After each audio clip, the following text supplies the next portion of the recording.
Учениците од Средното хемиско училиште Марија Кири Склодовска како дел од наставата учење преку работа кај работодавачот, директно преку пракса се запознаа со еколошките процеси во технолошкиот погон за филтрација и третман на отпадни масла и масти за јадење во компанијата Суниленс. Проектот Учиме за собирање и рециклирање на отпадните масла ги поттикна да го споделат своето искуство со вистински професионалци. Во програмата, покрај останатите предмети кои што редовно ги слушаат, учениците имаат и учење преку работа кај работодавач и во овој контекст е предвидено да одат кај работодавач, да работат и да стекнат искуство околу тоа што го изучуваат на часовите на теорија. Се надеваме дека со нивната презентација околу тоа како се рециклира маслото, учениците ќе дознаат повеќе за обновливите извори на енергија, што го имаат и како предмет во 4-та година во смерот заштита, техничар за заштита на животна средина. Оваа соработка се надевам ќе продолжи понатаму и секако со ваквите посети учениците многу повеќе научуваат, затоа што она што на часовите го слушаат теоретски, вака и ќе го имаат како една слика во реалноста како изгледа. Позитивните еколошки резултати, преработката на отпадните масла и штетноста на отпадот беа предизвик за младите екологисти, кои особено беа заинтересирани за соодветното собирање. Ова се отпадни масла и масти од растително потекло, како што ви напоменав претходно, што остануваат при пржење на храната. Овој отпад се собира од индустријата и од домакинствата. Има посебна шифра на овој вид на отпад, пропишана во листата на видови на отпад од Министерството за животна средина. Таа е 200125, значи тоа е комунален неопасен отпад. Меѓутоа, иако е класифициран како неопасен отпад, тој е доста штетен за животната средина. Зашто е штетен? Бидејќи во одреден момент при пржење на маслото тоа менува својата молекуларна состојба и станува канцерогено. Значи, не смееме повторно да го конзумираме, бидејќи е штетно по нашето здравје. Директно го собираме од домакинствата и од прехранбените производители со наша колекторска мрежа, значи имаме обучен професионален тим на возачи кои што доставуваат чиста амбалажа и подигаат полна амбалажа со отпадно масло. Потоа самите возачи го доставуваат отпадот овде во овој дел, каде што директно се преработува, односно се филтрира, од кога ќе помине низ процес на загревање во топлинска комора. Значи, за да постигнеме некој ефект и да го прочистиме маслото, треба да биде загреано на минимум 40 степени и затоа имаме посебна топлинска комора која што го овозможува тоа. Од кога ќе се постигнат 40 степени на отпадот потоа се филтрира низ посебен филтратор и доаѓа на складирање во овие цистерни.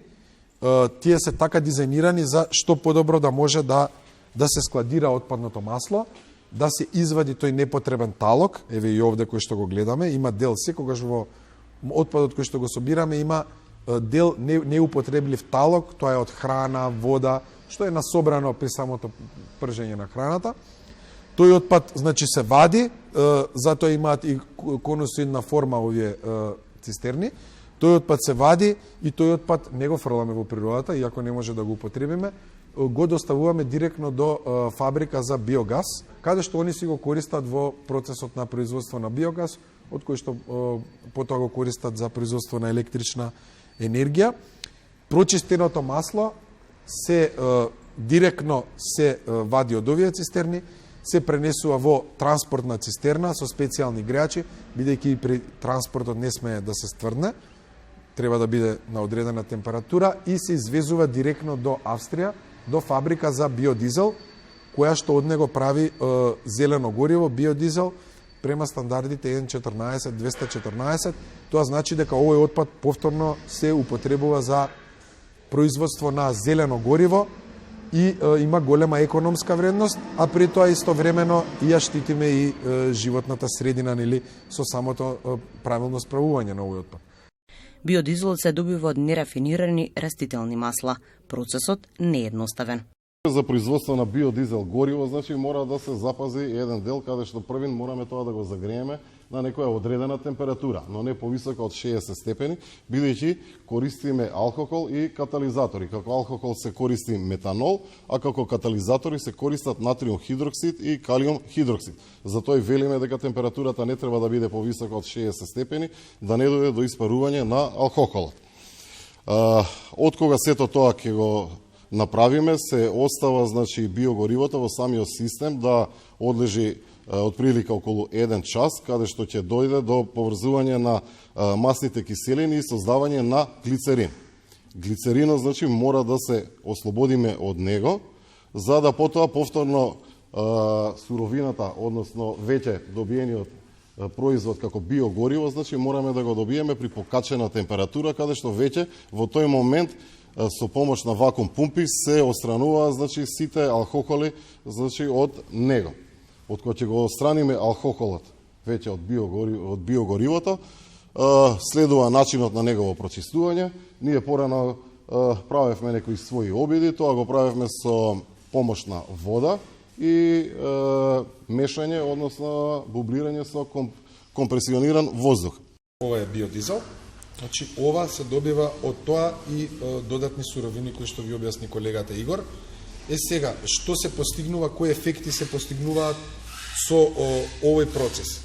Од отпад да добиеме нов производ, односно зелено гориво, кој секако е помалку штетно за животната средина, односно и самиот биодизел, како биодизел 80% ги намалува штетните CO2 гасови во природата. Нашата компанија исто така е сертифицирана од страна на ISCC EU. Тоа е систем за сертификација на биомаса и биогорива на ниво на Европа и нашиот систем е ригорозно следен од страна на тие институции за следливоста на маслото, односно како го водиме системот и административно и оперативно, колку количини преработуваме, извезуваме и така натаму. Целта на ова екопосета беше да се едуцираат младите, бидејќи тие се движечка сила во едно одржливо и еколошки здраво општество, кое се потпира на темелите на циркуларната економија.